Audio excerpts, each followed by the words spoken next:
On continue ces conférences sur l'œcuménisme.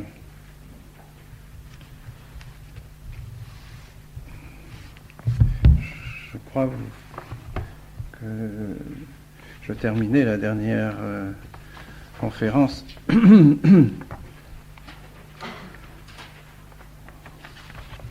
en vous montrant quelles étaient les intentions de ceux qui ont préconisé cet œcuménisme, et en particulier le pape Paul VI, intention décrite d'une manière très claire, très explicite, dans ce long article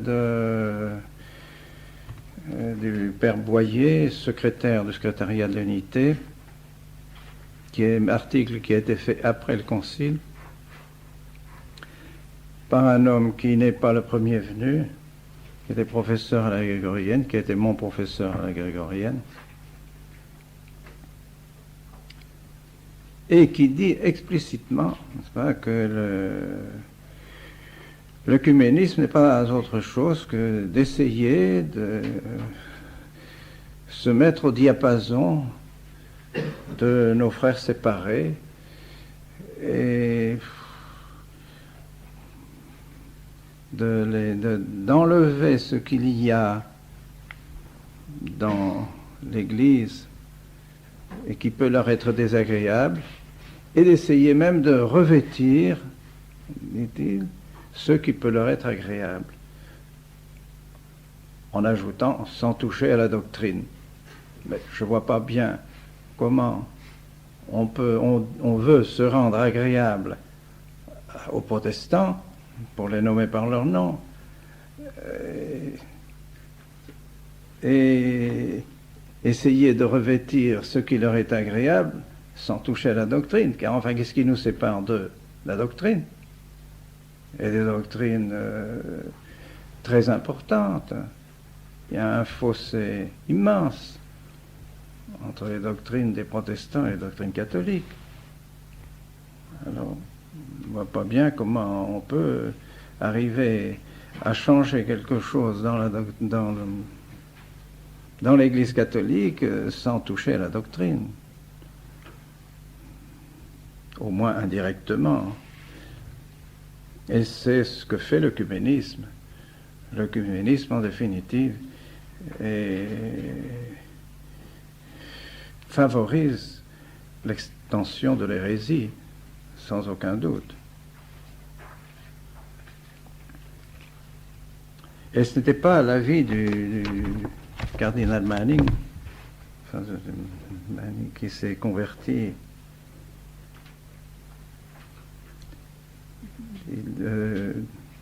C'est dans l'histoire de Flich et Martin,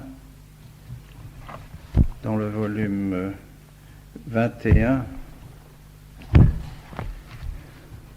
à la page 484, vous avez les catholiques anglais et la Corporate Reunion, l'union des religions. Du côté catholique, le converti Ambrose Philippe s'enthousiasma pour l'entreprise, mais la plupart la considéraient comme chimérique, voire dangereuse, cette entreprise de l'œcuménisme, déjà à ce moment-là. Manning, surtout, qui devait expliquer par la suite dans l'Angleterre et le christianisme en 1867, qu'à son avis, entrer en pourparlers avec une confession non catholique équivalait à nier l'infaillibilité de l'unique vraie Église. Voilà comment Manning concevait les choses. Lui qui avait été protestant, il avait tellement le souci de garder, je dirais, ce privilège de l'Église catholique, qui est la vérité, qu'il ne pouvait pas concevoir que l'Église entre en conversation avec une Église non catholique, avec une soi-disant Église non catholique, sans que elle ébranle en quelque sorte un peu cette vérité qui est sienne et son infaillibilité. Donc équivalait à nier l'infaillibilité de l'unique vraie Église. Seules des conversions individuelles lui paraissaient admissibles. Les évêques anglais finirent par s'inquiéter et en avril 1864 adressèrent à Rome un mémorandum défavorable à la participation des catholiques à cette association mixte, protestants et catholiques. Vous voyez comment la réaction en ce temps-là, il y a plus d'un siècle déjà. Et à propos de l'œcuménisme, il est intéressant et triste à la fois de lire quelques passages du livre de Moscou et le Vatican par le père jésuite Floridi, qui montre comment on a voulu introduire les orthodoxes russes au concile, et que c'est par cette présence des orthodoxes russes au concile qu'on s'est engagé, que le Vatican s'est engagé à ne pas condamner le communisme. En un premier temps, le patriarche Alexis déclarait que le concile était une affaire intérieure de l'Église catholique romaine et déclinait toute invitation à y envoyer des observateurs par un non possumus précis. Donc, la première réaction des orthodoxes russes, se croyant couverts par le pouvoir soviétique en ce sens, ont refusé tout simplement d'aller comme observateurs au Concile du Vatican. Mais qu'y a-t-il eu entre Moscou et le Vatican pour que l'attitude de ces orthodoxes, du patriarche orthodoxe change, car il est à la solde du pouvoir de Moscou. Il n'est évidemment pas libre de faire ce qu'ils veulent, ce sont simplement des serviteurs de Moscou.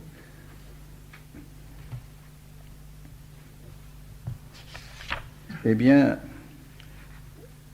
c'est le fait que le pape, la préoccupation du pape Jean pour la paix, disait Khrouchtchev, en substance, montre qu'il prend en considération les sentiments de millions de catholiques du monde entier. Son appel est de bon augure. Comme communiste et comme athée, je ne crois pas à la divine providence, mais puisque nous avons toujours été et sommes toujours pour une solution pacifique des conflits,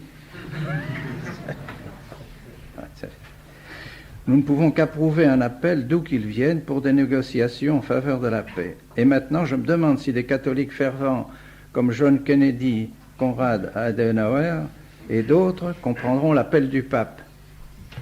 Vous voyez, il se sert de l'appel du pape pour la paix. Il fallut quelques jours au métropolite Nicodème pour comprendre l'avertissement de Khrouchtchev. Le métropolite attaquait encore le Vatican à la conférence panorthodoxe tenue à Rhodes du 24 septembre au 1er octobre 62, à la veille de l'ouverture du concile. Mais après l'expédition par Khrouchtchev d'un télégramme de vœux au pape à l'occasion de son anniversaire le 23 novembre, il apparut clairement que le patriarcat de Moscou devait renoncer à ses objections, tant ecclésiales que politiques, au concile. Son rôle serait redéfini. Il ne s'opposerait plus au concile, mais tenterait de l'influencer par la présence de ses observateurs à Rome.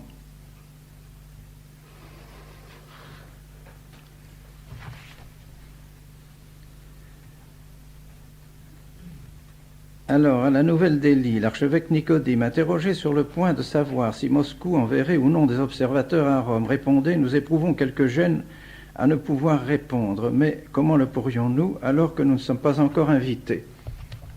Par la suite, il rencontrait à Paris Monseigneur Willebrandt, actuellement cardinal de Hollande, alors secrétaire du secrétariat pour l'unité des chrétiens, il lui fit comprendre que s'il se rendait personnellement à Moscou, la question des observateurs pourrait d'une façon ou d'une autre s'arranger. De fait, le fonctionnaire du Vatican passa 5 jours à Moscou, du 27 septembre au 2 octobre, et le 11 octobre, pour l'ouverture du concile, arrivaient à Rome 2 observateurs russes. Les manœuvres diplomatiques avaient, on le voit, bien marché. Les représentants russes étaient les premiers observateurs orthodoxes présents à Rome au Concile Vatican II. Personne ne sait avec précision les termes de l'accord en vertu duquel le patriarcat de Moscou consentit à envoyer des observateurs à Vatican II. Il est certain que Moscou avait le plus grand intérêt à empêcher toute tentative du Concile de condamner officiellement le communisme. Monseigneur Willebrands se trouvait en mesure d'assurer au patriarcat que le Concile n'entreprendrait pas de polémique anticommuniste. Le pape Jean, en effet, avait affirmé que le Concile serait sans équivoque un concile pastoral. Et ma foi, je vois pas bien. Pourquoi? Parce que c'est un concile pastoral qui ne doit pas condamner le communisme. Au contraire, ce serait un devoir du concile pastoral de condamner le communisme. D'autre part, la présence à Rome des observateurs russes serait la meilleure garantie que les pères conciliaires s'abstiendraient de tout comportement hostile à Moscou. Vous voyez l'importance de ces relations œcuméniques paralysent le Vatican, évidemment. Quand les évêques catholiques ukrainiens protestèrent contre la présence des observateurs moscovites, le secrétariat pour l'unité des chrétiens les reprit sévèrement et prit la défense de ses hôtes. Cependant, les représentants de l'Église orthodoxe russe s'abstinrent jusqu'à la fin du concile d'émettre des déclarations favorables, craignant que la question du communisme éventuellement soulevée ne vint tout gâcher.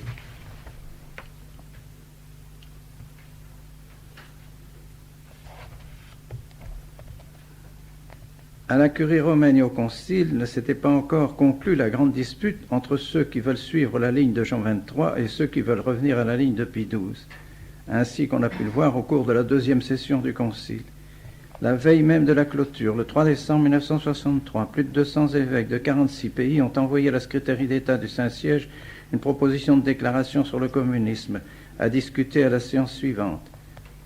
Ces évêques et leurs supporters tentent ainsi de pousser le concile dans une voie de croisade anticommuniste. L'Église orthodoxe russe leva ses réserves à la fin du concile après que la requête de 300 évêques, ce qui est faux, il faut mettre 450 évêques, la requête de 450 évêques de discuter sur le communisme eût été bloquée, puis inexplicablement enterrée. Désormais, le dialogue était possible. Et voilà l'histoire affreuse. Uniquement par ce mythe de l'œcuménisme. Pouvoir causer avec l'Église orthodoxe russe, je vous demande un peu, pouvoir causer avec Moscou.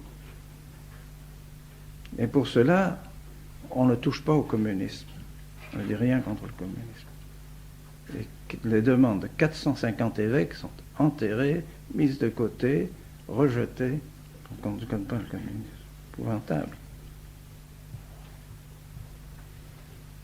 Et à quoi sert cet œcuménisme? Vous allez le voir un peu plus loin. L'exemple de l'Ukraine est extraordinaire. Rome croit servir la cause de l'Église, on le suppose, en faisant des relations, en ayant des relations avec l'Église orthodoxe et avec Moscou, pour pouvoir nommer des évêques là où les évêques ont été emprisonnés, martyrisés, massacrés. Des pays, en effet, comme l'Ukraine, avaient perdu la plupart de leurs évêques, emprisonnés et massacrés. La même chose pour la Tchécoslovaquie, la même chose pour la Roumanie. Et le résultat a été que Moscou a accepté de faire nommer de nouveaux évêques, Mais c'était Moscou qui les désignait. Ah oui, c'est Moscou qui les désigne.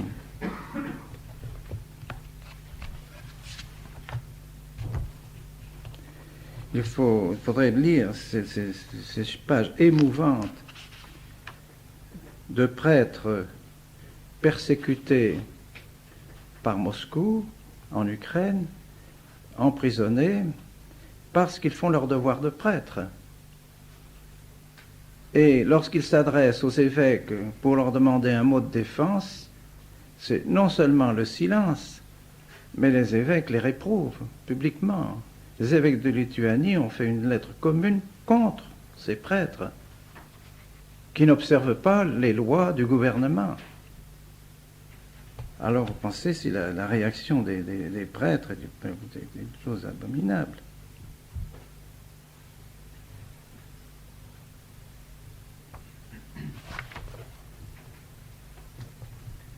Voici ce que dit un prêtre